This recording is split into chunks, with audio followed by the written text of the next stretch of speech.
Welcome to the Treeline Pursuits videocast. Today we're going to start a series of videos. This is part one, where we're going to talk about digital scouting, or what some people call e-scouting. I just recently did a podcast with Cody from the Rich Outdoors, and it was pretty amazing, the feedback, questions, comments that we got from that podcast. And I had been planning to do this series for a while, but it became pretty clear to me that this is an area that a lot of guys, that particularly guys that hunt out west, are very interested in. So we'll talk about that a little bit more, but before we get kicked off here, I want to apologize that right off the bat, I'm going to be looking at some of my notes and my computer screen a little bit because there's a lot of content here. If you've watched any of my videos, you know they can get quite long. And one of the reasons that they do get long is I like to dig really deep into the details. So you might want to think about this more like a podcast than a 2-minute YouTube clip. I just don't think, personally, that you can cover everything that's involved with digital scouting and really give some good tips and cover all the basics and some of the more advanced topics in a 2 to 5 minute video. I just do not think that's possible. There's people do it and they do a great job, but this is just a different look at it. So what I'm calling this series is Digital Scouting, Mastering the Art of Digital Scouting. So what I hope to do is give you some tools, and it maybe even expand on the tools that you already use. Most of you are doing some form of digital scouting if you're hunting out west. I mean, even if you live in the west, most guys have stumbled upon or found Google Earth at least as a bare minimum. And a lot of guys are starting to use the apps and the websites like Onyx and Gaia and some of the other things. So we're going to cover some of that stuff. But we're going to dig kind of deep into it and really cover some of the things that you may or may not know about those tools. What this video series is not, is a promotion for a product. It absolutely is not. I get sponsored and paid by no one. These are my own opinions. These are tried and true methods that I've used. I'm going to be pretty brutal with some of the apps, and I'm going to be pretty complimentary of others. All the tools that I'm going to mention in here I use and I think very highly of. Some of them have some deficiencies, of course, and some of them have some real advanced features. And we're going to kind of dig into that, but there is no influence at all on these tools that I'm going to relate to. And I'm going to try to balance and be fair to all of them. I have friends and I have associates and just people that I've met over the years that work and are involved with many of these tools that we'll talk about. So I just want to be clear up front that this is certainly not a paid promotion or advertising for anything.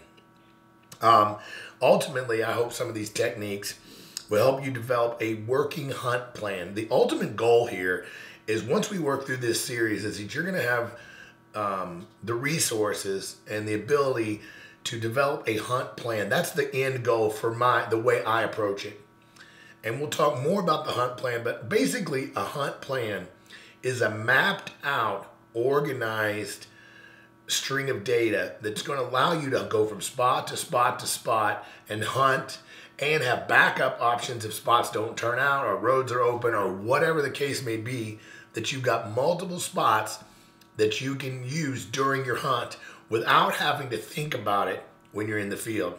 It's a little confusing at this point, but I think as we work through the series, you will see the power of that towards the end. Again, I do want to apologize. My videos can be quite long. I'm going to try to break this up into multiple segments. It's planning to be right now. It looks like I've got it down to 5 segments. It may end up, 6 or 7 by the end.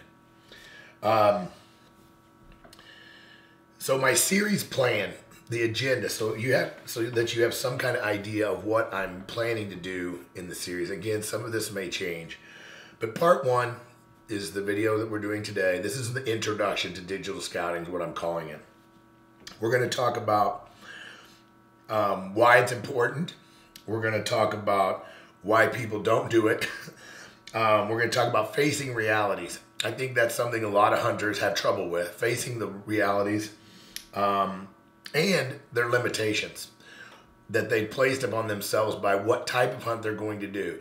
That's all important when we start talking about digital scouting. There is no sense in scouting an area digitally or boots on the ground if it's not huntable for you, meaning are unable physically to get in and out effectively and hunt it effectively.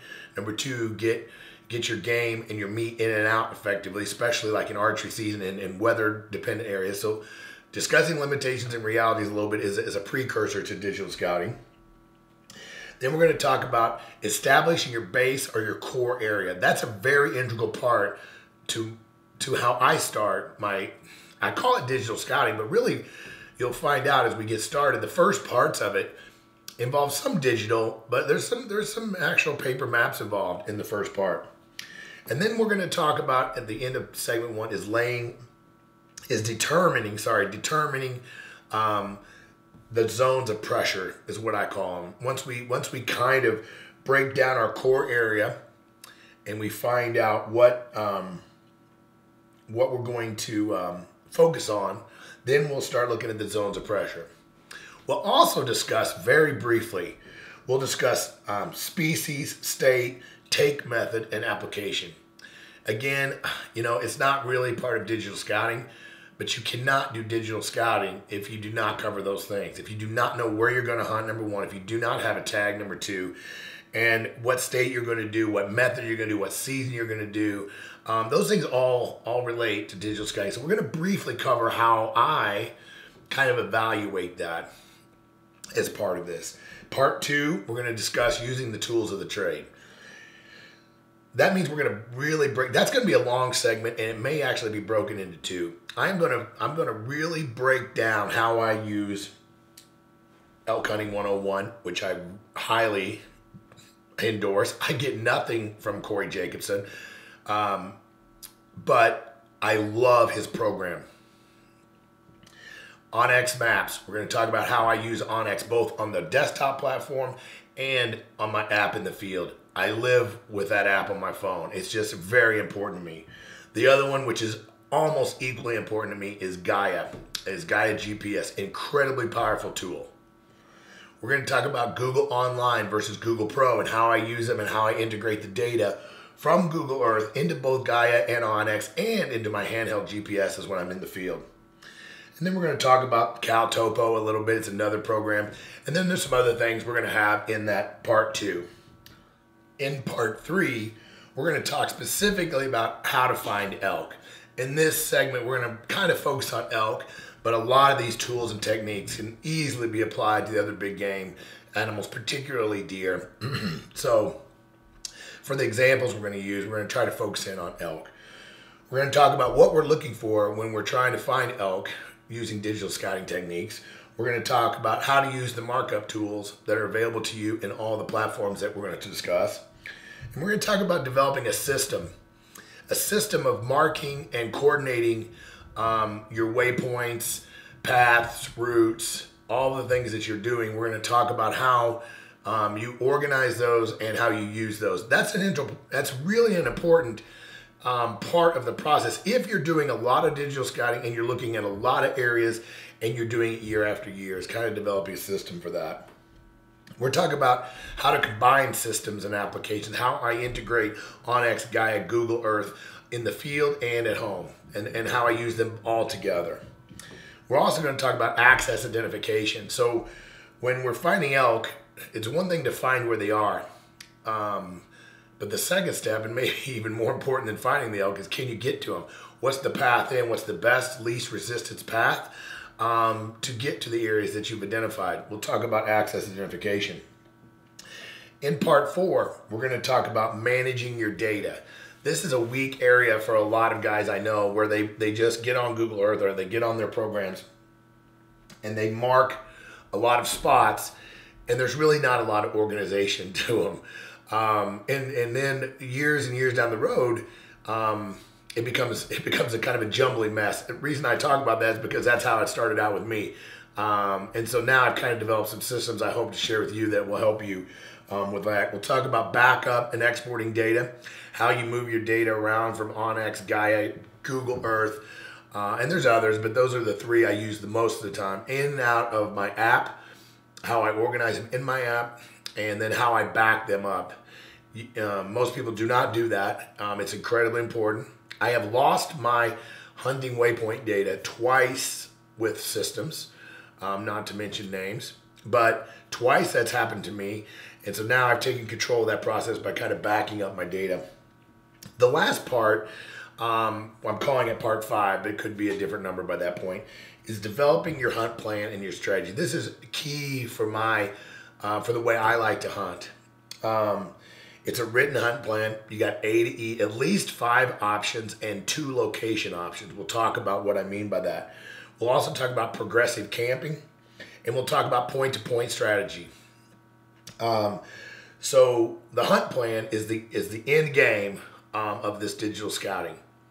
In my opinion, it makes no sense to go through all this work of digital scouting and gathering these points and really analyzing where you're going to be if you do not have a way to organize that in the field and you have a systematic way to approach those areas from day to day to day.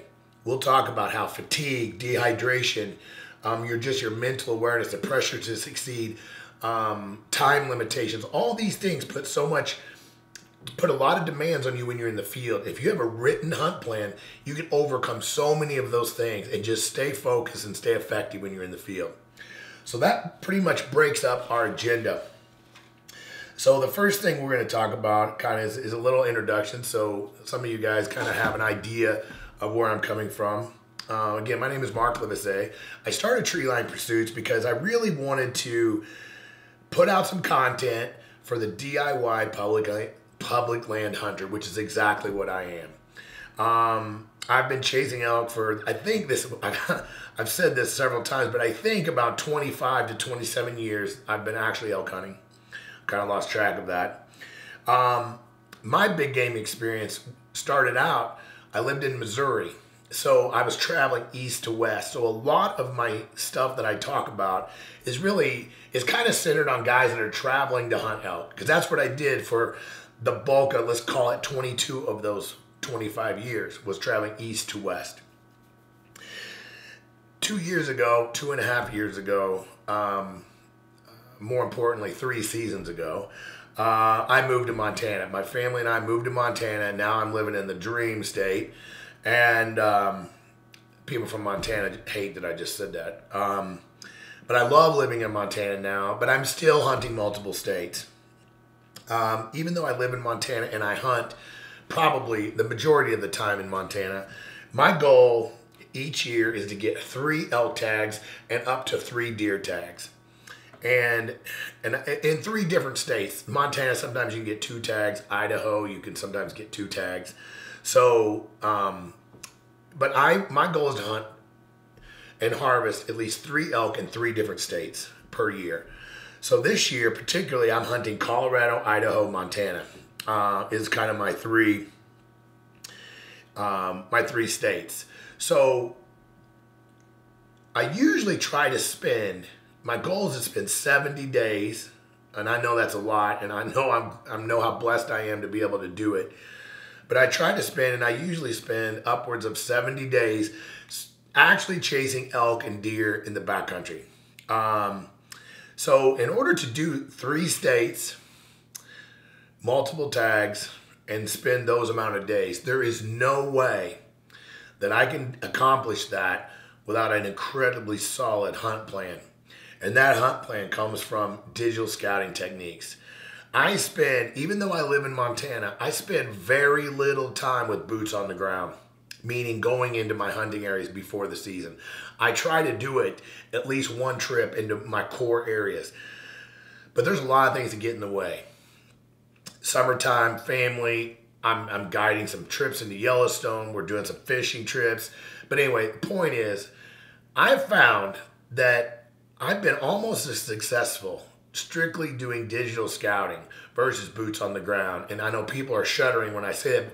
There's so many guys who are diehard boots on the ground guy. Here's why I think that personally for me, the boots on the ground approach is, it's good and I like it, but you got to be in there at the right time of the year. You got to be there for enough days to really see what's going on. And boots on the ground, you can't begin to cover all the areas. You can't march into bedding areas. You can, but you're not going to be able to cover them all. So it's very difficult to do a boots on the ground, especially in an area that's thicker. If it's not as open and you're not able to glass as much. Of course, going in and finding elk sign and all that stuff is fantastic. But if you're finding elk sign in June, there's no guarantee they're going to be there in September or October, and particularly even November, gun season. I mean, elk are very mobile, and they will respond to pressure, food sources, water sources. Lots of things will move them around. So I've found it, at least for me, almost as equal, if not more beneficial, to look at what the elk want and identifying it on my digital platforms, and then marching in there and having pretty decent success with that. So I'm a big fan of boots on the ground, but it has to be done with all those parameters that I was talking about. And if you're trying to hunt a lot of areas, like I do, you can't be in all those areas. Or if you're coming east to west, like I mentioned before, like I used to do, we were unable to put boots on the ground. So the digital scouting just became more and more and more important to us. And in the early years, there was not much digital scouting. It was topo maps and the visits to the library, basically. And nowadays, we have just so many tools we can use, which is the purpose of this video. I'm a big fan of hunting new areas. And I know I may offend some people. If you feel, one of the things about this video that might be very beneficial for you guys is if you've been hunting the same areas year after year after year, that's fantastic. There's something to be said for really knowing an area and being able to go in there and be effective and harvest your animal. And I'm not dissing it or I'm not downplaying it, but what I like to do is I love the challenge of a new area. I love to go to new areas. I like to research new areas, and I like the new challenge and I like the new adventure. Some of my guys that hunt with me get so frustrated, like, oh, we're going to go back to that spot. We saw some nice spots. Nah, we're not going back there. We're going to a new spot. And I do revisit spots, don't get me wrong, but I do love those new spots and that whole part of it. The breaking down of the information is difficult. There's no doubt. There's a lot of shortcuts you can take to this whole series that we're going to talk about. But I feel like if you approach this the way we're going to talk about it from beginning to end, I think you're going to find yourself moving up the ladder and becoming closer to that next level hunter. When I talk about that, let's talk about archery for just a second. We're going to use archery elk hunting as an example. In most states, 10% success at best with archery equipment. There's some higher, there's some lower, but if you're talking about do-it-yourself hunts, public land, you're talking about that number even downgraded further. So I would be venture to guess that we are talking about significantly less than 10% of the do-it-yourself public land hunters have success hunting elk with a bow and arrow. You can throw all the numbers out you want. I've just been around enough and talked to enough guys, and that's kind of the way it works out. Then when you look at that 10%, a significant number, and this is a number that's hard to pin down. Some people say 90%, but I don't believe that. But of the 10% of the hunters, a very significant portion of those hunters kill every single year. They are just natural-born killers. I mean, I can start naming names. And they just, every year on Instagram, you're just looking and they're just posting up these toads year after year after year. I would excuse me, I would venture to say that those guys that are doing that year after year are using a lot of the techniques we're going to talk about because they are dialed with their digital scouting.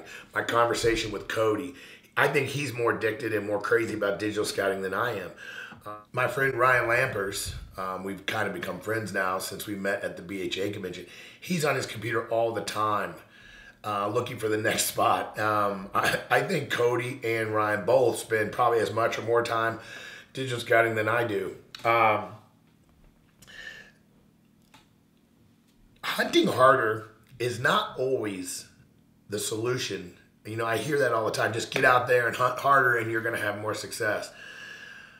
There's no doubt you've got to be prepared to hunt hard, and you've got to cover the territory, and you've got to go where the elk are. And most of the time, not some of the time, most of the time, those elk are not in the most hospitable places. But with that said, you have to put yourself in a place where you have a high percentage of success by studying the data, studying the terrain, put in the work, doing your scouting, digital scouting, or boots on the ground, whatever your method is. But you've got to put in that work before that hard hunting will pay off. Elk do not inhabit all of the woods of the West. It's just a simple fact. Actually, they probably inhabit very little as far as percentage-wise. So identifying those spots and putting yourself in those spots is a critical part of that. I hope that these tools will help you get into that top 10%. And then I hope some of these tools will help you stay in that top 10% year after year. Okay, now we're going to talk a little bit about why we use digital scouting. Many hunters are working with a limited amount of time. I mentioned that. We're traveling great distances to hunt. We got limited time for boots on the ground. We get stuck in the rut of hunting the same spots. When I travel from east to west, we found ourselves going to the same spots year after year. And we broke that trend a few times, but we just didn't take the time in the early days to research new spots. One, it was really difficult to do back then with the technology and the resources we had. So we would just go to the spots that we had some marginal success, and we just hunt them year after year. Again, nothing wrong with that, but that's just something that I've grown with, and that's the reason I like to do and hunt new areas. A lot of guys on the digital scouting use all the tools we're going to talk about, but what they do is they learn the basics. They learn how to turn it on, they learn how to mark a waypoint, and they learn how to handle a layer or two. But they don't really understand or take the time to learn about managing their data, bringing data in and out, turning on layers, transparencies, the hidden gems of those tools. So we hope to break into quite a few of those during this segment. Another reason why you want to do your digital scouting and develop a hunt plan is food. You know, you're eating food that you're not used to eating. Your calorie consumption, maybe it's up higher, maybe it's lower, but it's affecting your mood, your mental judgment. You're tired, you're becoming dehydrated, you're on a time constraint like I mentioned before, you got pressure for success. All of those factors will dramatically change your ability to be successful in the field. Those things have so much impact on you that a lot of guys that I've been with don't even realize how poor their judgments are when they're in these states.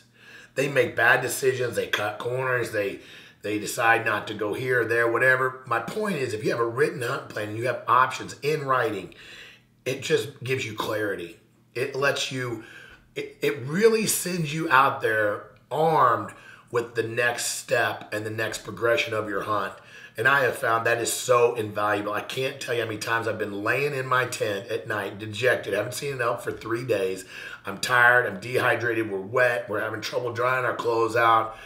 And I'm like, what are we gonna do? Where are we gonna go? We've been to all these places. I pull out my hunt plan and I'm like, oh yeah, I forgot about this little ridge, this little spot that I was looking at with my digital. I'm gonna go there tomorrow. It's almost like it just lifts my spirits. And it's so valuable. I just can't explain. I hope that you'll see the value by the end. Okay, step one. We're going to briefly cover this, but it's important. I mentioned state, species, take method, and application strategy. You just can't get started without that. This is where things can get very complicated right off the bat.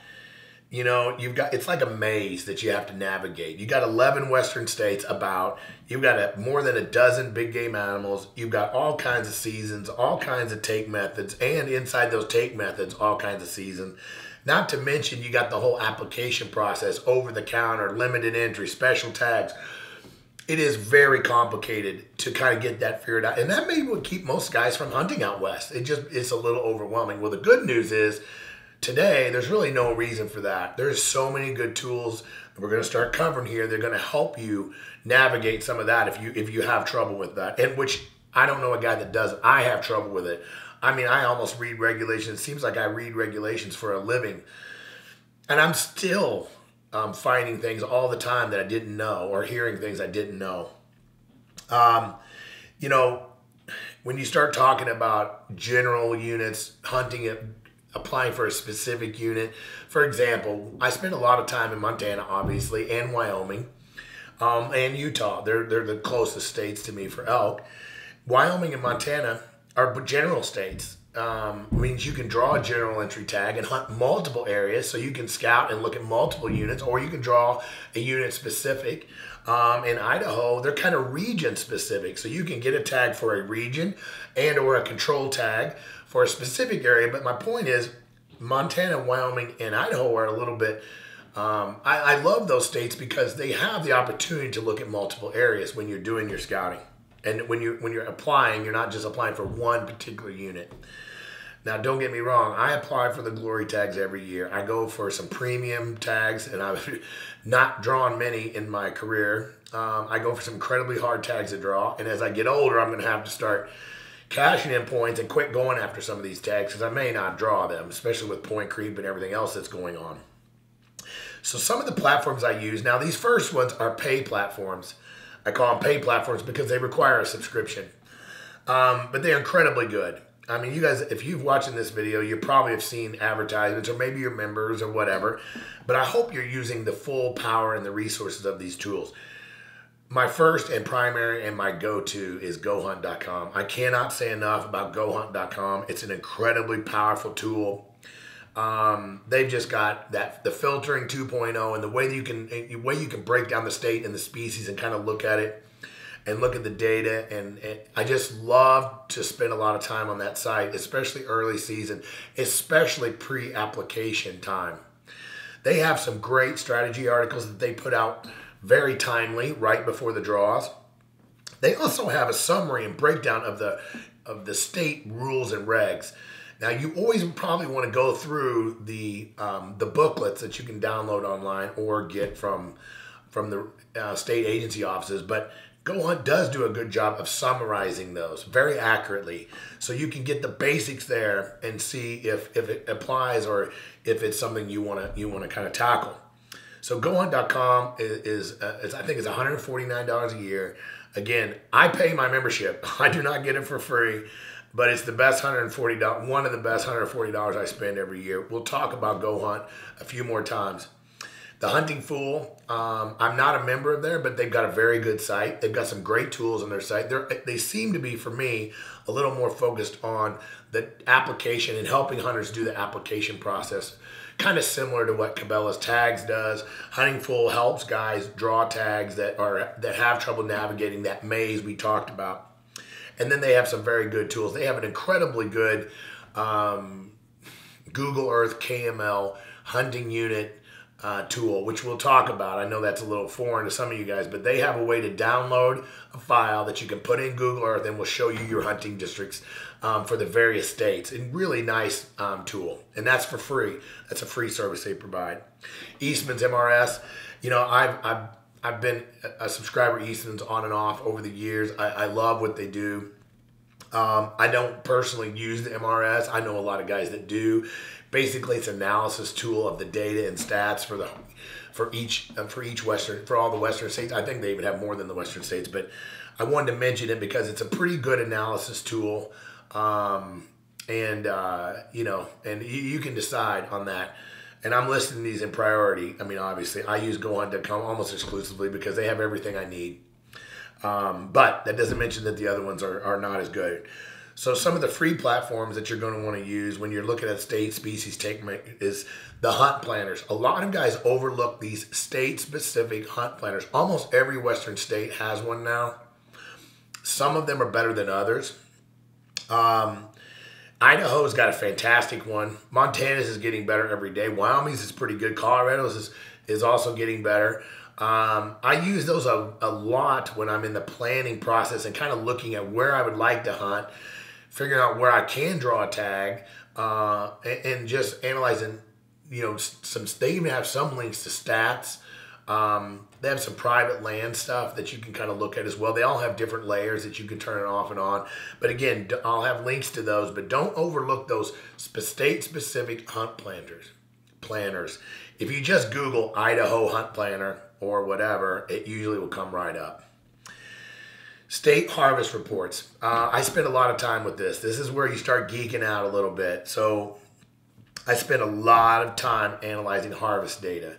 Now, that doesn't mean that certain areas you can't kill an elk in certain areas, but you'll notice that in all the things I talk about, my goal is to put as many odds in my favor as possible.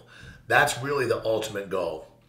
And I'm pretty religious with studying the stats. But there is a problem with stats. Every state is not created equal. You would think when you read a survey that says X number of hunters killed X number of elk, and this was what the percentage was, this is how many cows were killed, this is how many bulls were killed, this is how many 6-point bulls were killed. It's just not that simple. Montana, for example, is terrible. They survey. They do a random survey. And in 3 years, I've been called once, and they ask me like 2 basic questions. They ask me almost nothing, to be honest. I'm not dissing on them. I wish they would have a mandatory survey. I just don't see why today's age with technology, why they can't adopt, like a lot of states do, that they don't require harvest and survey data in order to get a tag the next year. I believe Idaho does, and I believe that makes their stats a little more realistic and a little more believable for the most part. So again, when you're looking at stats, you have to keep those things in mind. You have to take them with a grain of salt. But what I can tell you about stats is you can start to see trends. So what I've done, especially if you compare multiple years, I think if you can take multiple years and do a comparison, you'll start to see trends and things develop, even if they're surveying the data.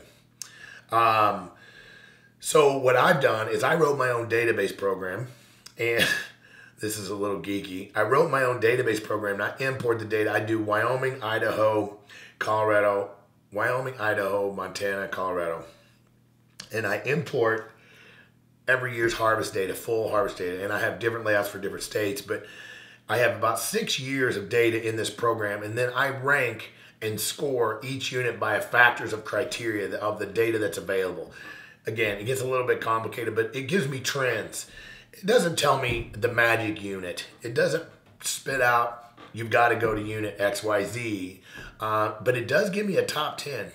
I mean, every year I get a list, and then what I start to see is year after year, some of these, not all the units will stay in the top 10 every year, but there are a few that do. And when you start to see those units repeating in the years, that's when it becomes interesting to me. I'll give you an example. I hunted a unit that I had the data from 2014. It was an incredible year in that unit for 2014. It was number 3 and that came out in my report. And we hunted it.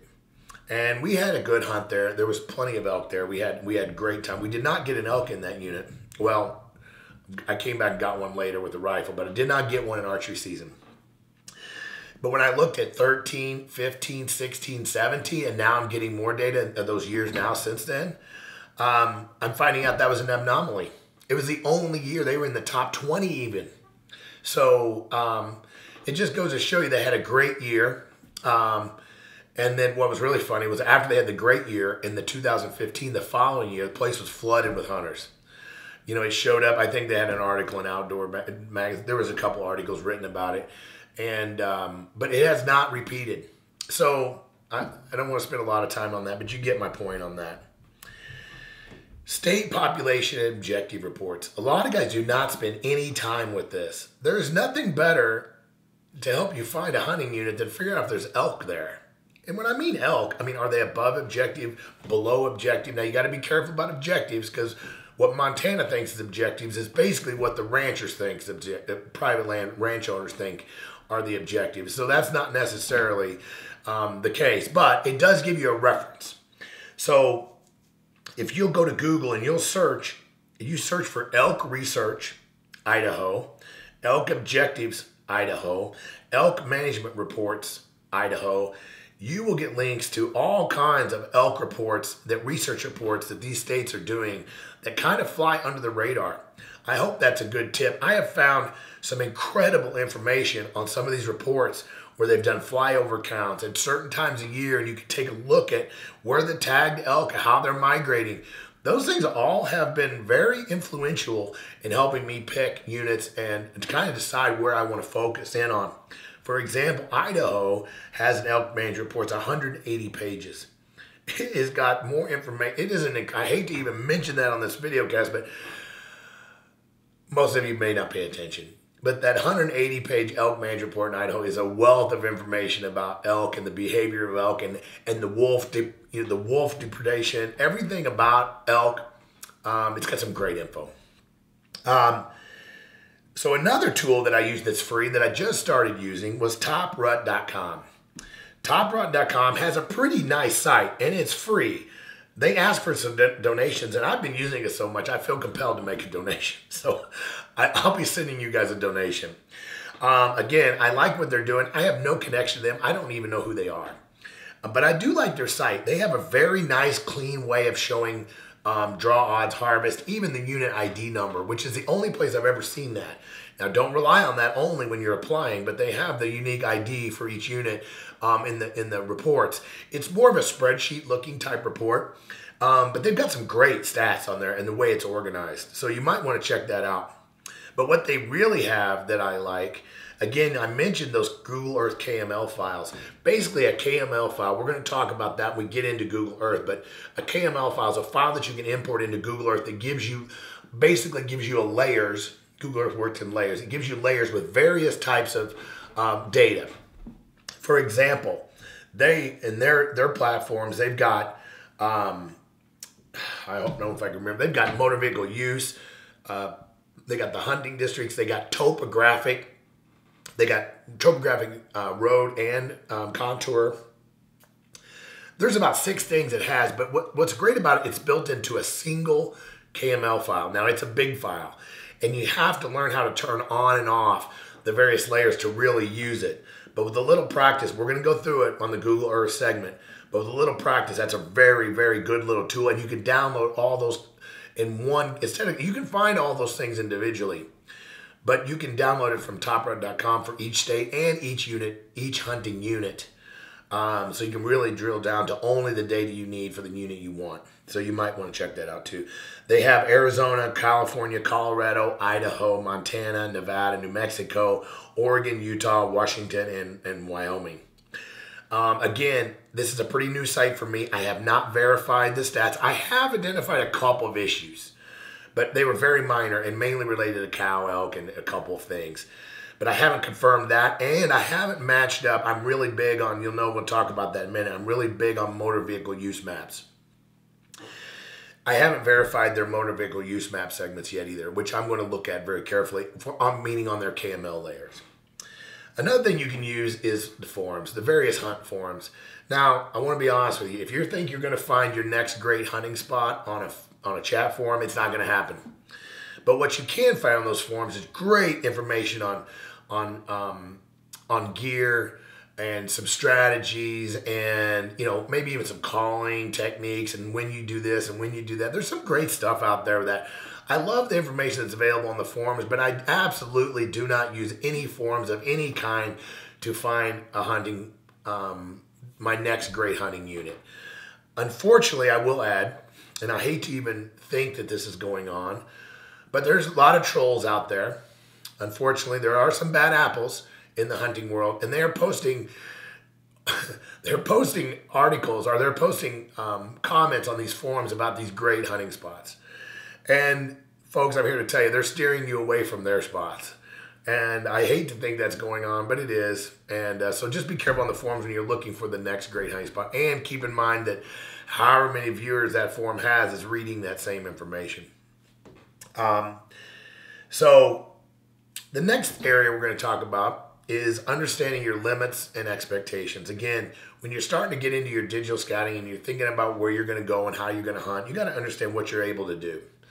You know, there are basically, in my camp, there are three kinds of let's call it for elk hunting. I break them down into three types.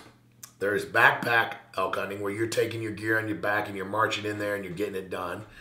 Number two, you're camping from a vehicle and you're hunting out from a vehicle, from a base camp, and you're marching in every day from that base camp. Number three, you're kind of going in with pack animals. Now, remember, I'm talking about all DIY. There's some guided stuff, drop camps, there's different things like that, but I'm focused on DIY, public land hunting. You're backpacking in, you're base camp hunting, or you're packing in with some sort of animals, pack animals. Or you're combining them. In my early days, I did a lot of base camping with 1 or 2 day backpack trips out of a base camp. Very effective, and that's a great way to get started in the backpacking world. So you kind of have to think about what methods you're going to use or what combination of those methods are, because how far you can get in the backcountry obviously dictates what you should be scouting and not even worrying about. You also have to understand your physical limitations. I mean, that's pretty obvious. You have to be honest with yourself. You know, it's real easy when you're digital scouting. I call it distance creep. It's real easy to look over here and you're like, oh man, the elk are got to be all over this north-facing ridge with this 30-degree slope, and there's water below it, and there's just this edge of the burn. That's just an ideal spot. But it's 5 miles and 2 ridges over. And it's real easy in your head to think, I'm just going to go over there. And sometimes that doesn't work out. So, and now again, this comes with experience, but if there's new people watching this, be very careful of that distance creep. You know, you want to, when you start talking about marking up your maps, which we'll talk about, keep all of that in mind, because that stuff is very important. There's no sense doing a whole bunch of digital scouting and you have all this hunt plan and you get to the area and you can't fulfill that plan because it's physically impossible. Or worse yet, you actually get in there and you actually do have success, and then you have a super bad experience because you have so much difficulty getting the elk out. You know, we're not going to get into that, but it especially if you're solo hunting, it's incredibly difficult to navigate that and get your animals in and out solo. I actually wrote an article about solo hunting on Go Hunt where I covered some of that as well. Okay, the next step. This is where we're going to I know this has been kind of long and we're going to break this video up, but I'm trying to give you guys some information. But the next step is researching your core area. We've determined our state, species, take method. We've got our tag, or we're reasonably sure we're going to get a tag. Now our steps is to break down our hunting area. We've picked a unit, we've applied for a unit, or we're looking at a particular unit. We've done the research on the stats. We've decided unit, I'm gonna call it 100. We've decided 100 is the ticket. So now what I do, and this is what I do, is I become intimate with that unit. What I mean by that is I don't do a lot. Now I'll use Google Earth and I'll fly over a lot using Google Earth and using basically satellite view or topographic view and just getting a good overview. But I usually don't start there. The first thing I do is break out my national forest maps or order my national forest maps if I don't have them. So this box right here is Montana and Idaho. This is a little weird. I think I'm pretty sure I have every national forest map in Montana, Idaho, Colorado, and Wyoming, and New Mexico. And they're pretty valuable to me. So, for example, just grab this first one. Okay, so this is Idaho Clearwater National Forest map. I do a lot of bear hunting in that area. So the first thing you'll see on the cover, if you can see that, I've got the hunting units written on the cover in Sharpie. So I can quickly look at a map and I can see this particular map has unit 8, 6, 10, 12, and 8A. Then what I do is I take these national forest maps, open them up, lay them on the table. I'm here to tell you that I don't think there's anything more valuable than laying a national forest map on the table and just starting to study it. And let's say we're looking at Unit 10. I'm looking at this national forest map. The first thing I'm going to do before I start really looking at it is I take a Sharpie and I pull up the regs, the Idaho regs, elk hunting regs. And I know this is tedious, but it is so helpful. I outline the unit completely in Sharpie. And I've done every unit in Idaho on every national forest map. I've also done every unit in Montana. I've done every unit in Wyoming, Colorado. Not every unit in New Mexico, because I'm never going to draw tags in some of those units.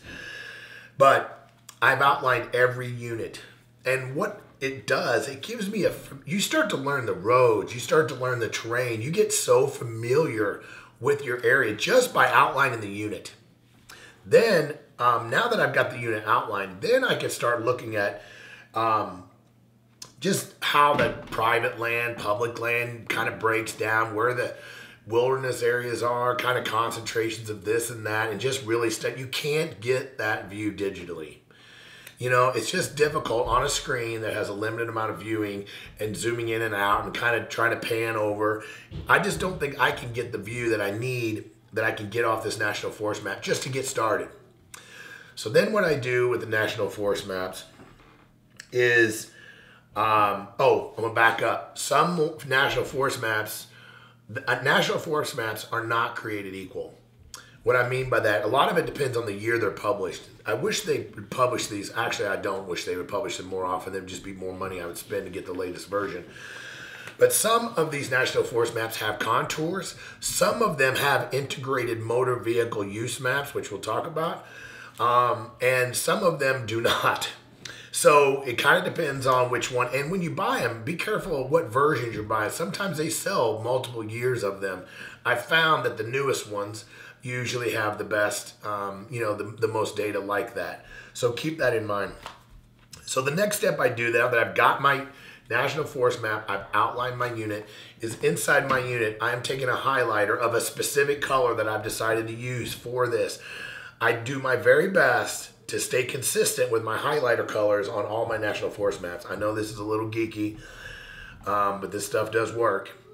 And I highlight all named trailheads. Every trailhead in that unit that is named, I'm highlighting it with a color. I'm highlighting the campgrounds with the same color. Basically these are congregation points for hunters. Trailheads, I do all the campgrounds. I mark all dead-end roads. Dead-end roads are a magnet for hunters. And especially if it's a long dead-end road. There's nothing worse than driving to a dead-end road and finding 5 trucks there. Now, I don't worry about that sometimes. I like to feel that I can get in there with those dudes and work it out. But it's nice to have a place yourself. Leaving from a trailhead, leaving from a campground, leaving from a dead-end road may not be the best option if you want solidarity. So then I mark all of that. Highlight all those key points of interest. And anything else, if there's I don't know that I would mark attractions, but I can't think of anything else that I would highlight. I'm basically highlighting points of congregation. Step 1. It will be amazing just from highlighting those how your map starts to look, and you'll see a concentration of campgrounds down this drainage or on this road or highway or whatever. The next thing I do, which is very time consuming, is I will take the motor vehicle use map, if they have one.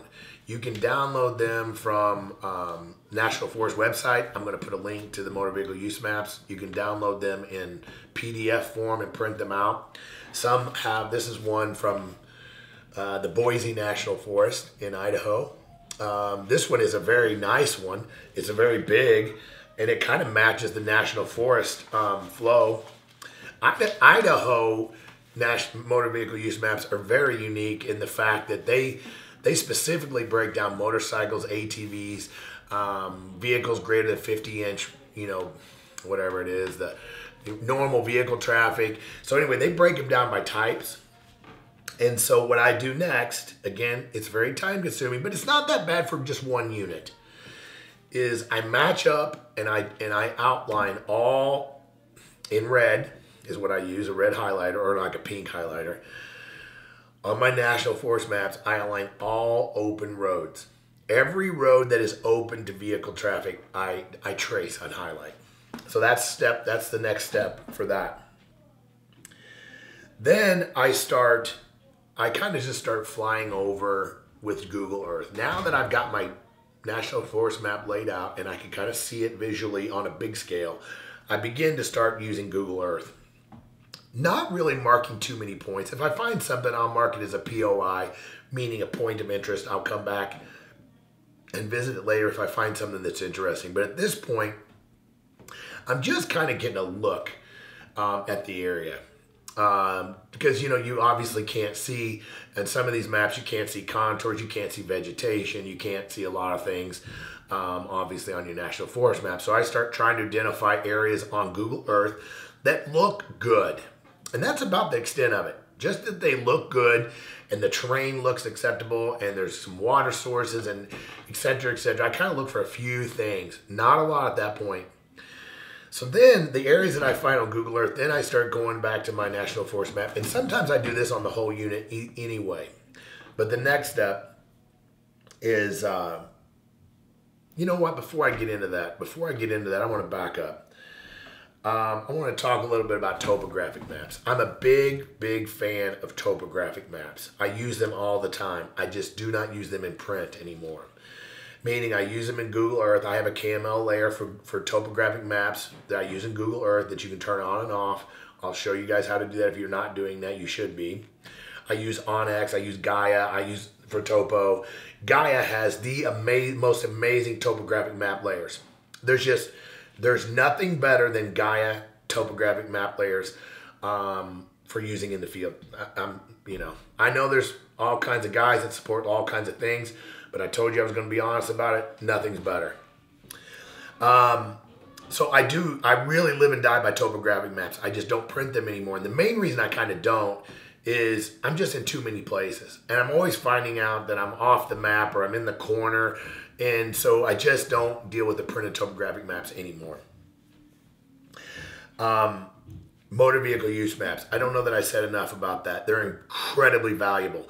A lot of guys do not take the time. They look at the national forest map, they look at these roads and they look at these trails, but they have no idea for sure if these roads are open to vehicles. And not only if they're open, are they open during certain times of year? Some roads are closed for elk breeding. For elk calving areas. Some roads are closed for snow times. Some roads are closed right before hunting season comes. They close. They're open all summer, and then they close. And then some are the reverse. So you really have to have an understanding of not only what roads are open and closed, but when they open and close. So let's see if I had anything. Again, Gaia and Onyx both have very good motor vehicle use map layers. And so you can turn those on and off and check. But again, I would always check to the actual map if it's available. If the motor vehicle use map is not available to you or you can't find it, but it is on Onyx or Gaia, I've used it and it seems to work pretty dang well. I've not found many cases where I just found one that was actually open that was marked closed. But it's rare. It's just not that common. So they're very good at what they do. But again, there's really, and even the print maps, I'm sure there's going to be discrepancies. But my point is, it's going to be far and few between if you take the time to do that.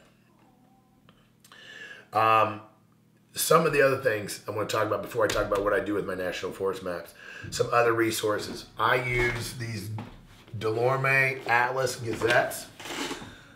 I use them a lot. I keep them in my truck for the states I'm hunting all the time. This is a Montana, Colorado, and Wyoming I just happen to have right here. But these are really great. They have some motor vehicle use data in here, but they have basic topographic. They have vegetation, they have the roads, and a bigger scale than a road map. So it's just it's a couple steps up from a road map. But if you're not keeping, you should keep this. It's a $20. It is the best, not best. It's a great $20 investment to have in your vehicle. If you're especially if you're new to an area or you're moving around a lot, I really like having these available. They're much quicker to pull out and open up the page and kind of look at some roads and maybe some different access points than unfolding that National Forest map. So the Delorme, Atlas, and Gazette, you guys have seen all these probably. They're very valuable, and I keep them for all the states I hunt. Another product I might mention that I use a lot is the DIY hunting maps. This guy or girl, I'm not sure who produces these, but it's DIYhuntingmaps.com. They've been around for a little while, but they really only have maps for Wyoming, Colorado, and at this point, they've got some coming soon. They've been saying that for a while, but I really like their maps. Whenever I hunt Wyoming, I absolutely have one of these for the units. They are by unit. The maps are by unit or by groups of units. This one is, is a few units of elk, like 6 units of elk and like 4 units of deer. And particularly in Wyoming, the unit boundaries are different. So he outlines us all on this map, which is very nice. It's got contours, it's got trailheads, it's got all the stuff that National Forest maps have, except it's got contour lines. And it does have a decent motor vehicle use map integration. And it's waterproof. And it's really, it's kind of it's a more detailed, quite a bit more detailed view because it's a zoomed in section of the National Forest. Private land, obviously private land, public land boundaries, the different types of public land, state, BLM, National Forest. Anyway, these maps are really good if you're hunting Wyoming, Colorado. They're a little more expensive than, but they're very custom, so I can understand. They're worth the money if you're hunting those states. Rugged Maps is another company that I like. If you really hunt the same area all the time and you like to have something up in camp, and you like to have it home and have it, look at it. I've seen these, they use these things as almost like carpet. They're almost indestructible. And the quality is outstanding. They're a little heavy to kind of carry around for me, as far as a map to carry in the field, but I kind of love the concept, but I thought I would throw that out there. Rugged Maps, you can check them out as well. Okay, now we're to the point where we're going to start using our National Forest map and we're going to start outlining zones of pressure. And what I mean by that is we're going to take the approach of we're going to manually identify the zones of pressure. Now again, this is all a little flexible. I don't want this to sound like this is the end all. This is the way I do it. If you're going to be backpack hunting or you're going to be using pack animals, you're going to be getting into the backcountry. If you're going to be base camping out of a vehicle, this method may work great for you, but it's got some distance from the way it produces the quote open areas. Is it maybe, and you can adjust your circles that we'll talk about, but just keep in mind that this method is primarily designed for the backpack hunter and or maybe the pack animal. I have llamas. So I love hunting with my llamas. I can't imagine hunting without them anymore. It's just incredible. And so I try to find that zone between where hunters will not walk from the roads. And it's getting a little bit long for backpack hunters to get elk out. And it's before the zone where the outfitters really start congregating. So if you want to call it that 3 to 8 mile range, that's really a good range for the llamas. They can go further than that, but if you go further than that, you're going to have to calculate outfitters, and they're going to be in there, especially if it's a real remote area. I found that the outfitters really ignore that 3 to 8 range, and then the road hunters do not go 3 miles, and the backpack hunters got to be pretty significant. Pretty capable to be packing elk 3 miles. 3 plus miles is a pretty significant effort. So anyway, so this method is kind of designed for that. So first thing I do, we've already highlighted the campgrounds, trailheads, and stuff we talked about before. I cut 2 templates out of cardboard. I cut again, using the scale on the map, whatever the scale is, I measured. I cut a 2 mile circle and a 1 mile circle out of cardboard or light cardboard. It doesn't matter. And then I take that circle and I do a 2-mile radius around all trailheads and all campgrounds and all dead-end roads.